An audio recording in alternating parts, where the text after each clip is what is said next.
لوگ کہتے ہیں محرم الحرام کے اندر شادی کرنا جائز نہیں ہے. کیوں بھئی؟ جناب عالی محرم الحرام کے اندر شادی کرنا جائز ہے. محرم کوئی منحوس مہینہ نہیں ہے. اگر کوئی شخص یہ کہتا ہے کہ امام حسین کا غم ہے تو غم تو ان کا منایا جاتا ہے جو مکمل طور پہ معاذ اللہ مردہ ہوں یا ایسی صورتحال ہو کہ وہ قریب ہی فوت ہو چکے ہوں، تو اس صورت کے اندر غم منایا جاتا ہے. شریعت نے اور عقیدہ اہل سنت کے مطابق جو شہید کا غم ہے وہ صرف اور صرف 2 سے 3 دن ہے. اس کے علاوہ شہید کا کوئی غم نہیں منایا جاتا.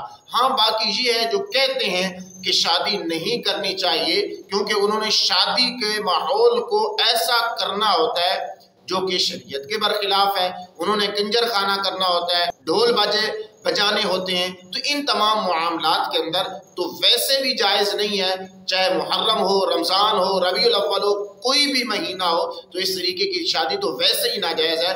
شادی ایسی کی جائے جو سنت کے مطابق ہو، چاہے وہ محرم میں ہو، سفر میں ہو، رمضان المبارک ہو، جون سا مہینہ ہو، جائز ہے.